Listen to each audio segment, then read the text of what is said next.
We are still with the question, how can we as Christians make the Jewish people jealous? And provoke them in a way that in the end, well, Yeshua, the Messiah of Israel, has a chance to talk to them, to speak to their hearts. Now, as we prayerfully consider that question, and I'm presenting something to you that's not from my desk here, that's not just on my heart, but I realized that it was given to Christians from very different backgrounds, whom the Lord called to serve his people of Israel. He brought up this parable of the Good Samaritan, which you certainly know from Sunday school from the very beginning. I don't have to repeat that to you. But who were the Samaritans? Because they, in a way, come up as an example of how to provoke the Jewish people to jealousy. Who were the Samaritans?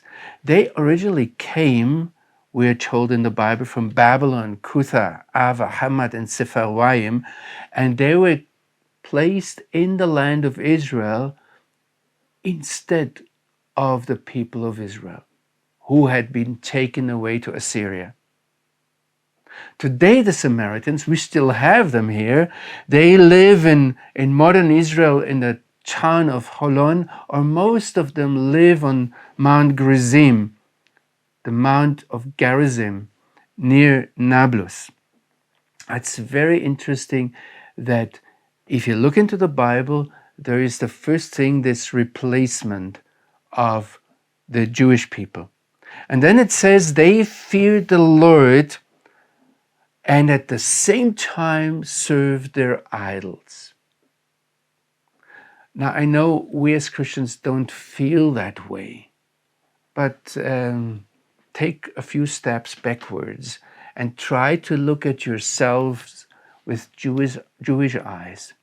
From whatever culture you come, whether you come from Europe or North America or some other deeply rooted Christian country, if you look at yourselves with Jewish eyes, what you see is that somehow there's a mixture of faith in the one true and only living God, and at the same time mixing that with old pagan cultures.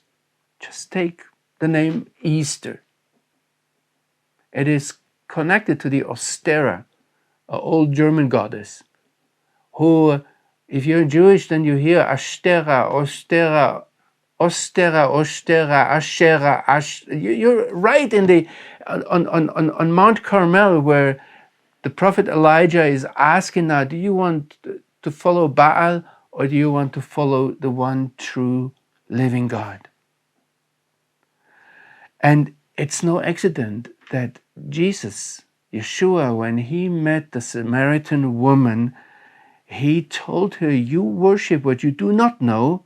We, the Jewish people, worship what we do know. I wonder if he would meet today Christians, whether he wouldn't say something like that in a lot of instances. Now, there was a deep hostility between the Jewish people and, even at the time of Jesus, and the Samaritans. We know that they stoned Jesus. They drove him away because he had turned his face towards Jerusalem. And then around the time of Yeshua, it was a little bit earlier, we have a saying of a guy called also Jesus ben Sira, or you might know him as in the Apocrypha as Jesus Sirach. And he says there are two nations, two people are repugnant to me, but the third is not a people at all to me. The people who dwell on Mount Seir, it's the Edomites and the Philistines. And then he talks about the foolish people of Shechem. That's the Samaritans.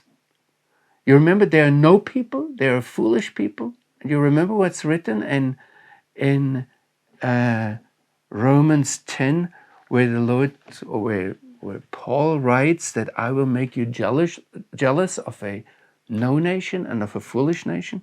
It fits. And now it's very interesting that we see in the New Testament that the Samaritans actually received the gospel before the Jewish people. And we have that even up to the book of Acts, that Philip proclaims the gospel there and talks about Yeshua. Go into this and maybe ponder a little bit more, make a word study. Who are the Samaritans? And you will realize that there is a lot of parallels. Now, I want to warn you, if you are really thinking of asking the Lord, what shall I do to make the Jewish people envious? Even if you're sitting far away in, I don't know, in Germany, in Romania, in England, or in, I don't know, even South America, if you ask, I'm pretty sure the Lord will answer you. And be careful, because if you ask, how shall I make the Jewish people envious, and he gives you an answer, there's not a lot of excuses you can make. You can only say, okay, I do not obey you. But I'm pretty sure the Lord will answer this question, because I know from experience that it's a question the Lord loves. But be careful to ask him. I have a good friend in Germany who asked the Lord this question, and the Lord's answer was, go and sell your company and follow me and do what I show you. So it's a dangerous question, but I think the Lord loves it.